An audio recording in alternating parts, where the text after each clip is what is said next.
It had been nice and sunny out yesterday, so I was a little bit disappointed to come outside and see that it must have frozen super hard out last night.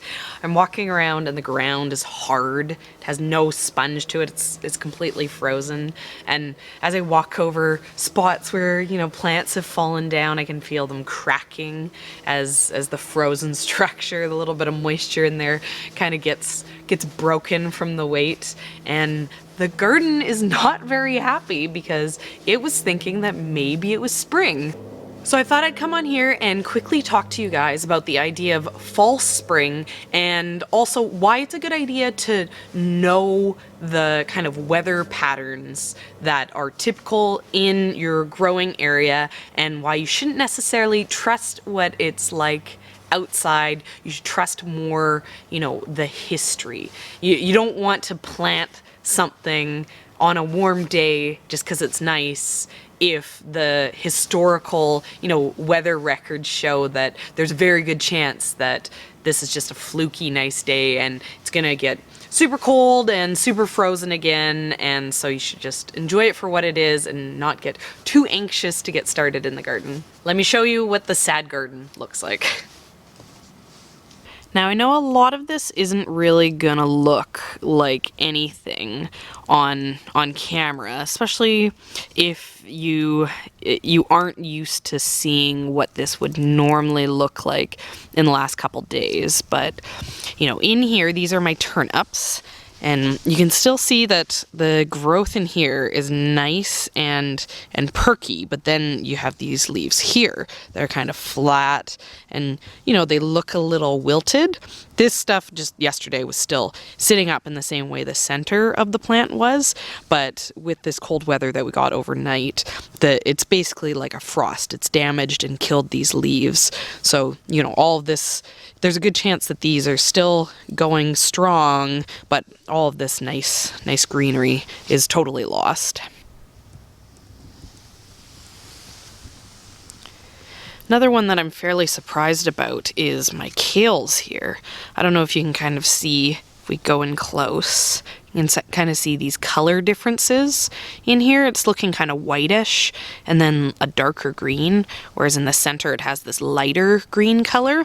That is because these kale plants have actually gotten some damage to the leaves too. And as things warm up and these actually defrost, they're gonna basically just be dead and they're not gonna be anything that's going to be for eating anymore.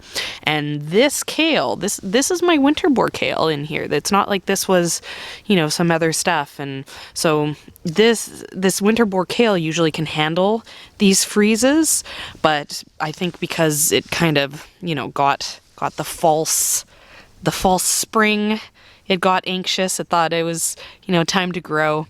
It's really been compromised in a way it wouldn't normally be if we hadn't have had that, you know, week of warmer weather. Here's yet another spot where it doesn't look too bad, but compared to what it was like just yesterday, all of these hellebores here, they're all just laying very flat. They're just flat to the ground. And, you know, they'd started to perk up. They started to think that it was time to get growing. And then you can also see this like black on here. This is the damage. The hellebores are super hardy to the cold, so they should be fine in the long run, but you know, false start. And then one that I'm not too sad about is this here. These are some hollyhocks that are just weeds for me, and they are all flattened to the ground where they were starting to sit up. And you can see like in here just how kind of soft and dead this tip is looking. This was like fresh new growth that had happened kind of in this little bit of nicer weather, and there's a good chance that tip is now like dead and died off. I don't care too much about the annuals kind of getting killed off with some early growth and then cold weather, but I am concerned about my trees. You can kind of see here they've they've started to get some buds on them. And the concern is that those buds with the cold weather could potentially be getting killed, and it could be doing long-term damage to the tree because, you know, obviously we don't plant a new tree every year. Another thing that I'm concerned about is these bulbs that I found the other day. So if these get frozen, these could not only kill that new growth, but they could actually just kill off the bulb completely, and then I'd have to replace them and buy new bulbs rather than, you know, enjoying the fact they come back every year.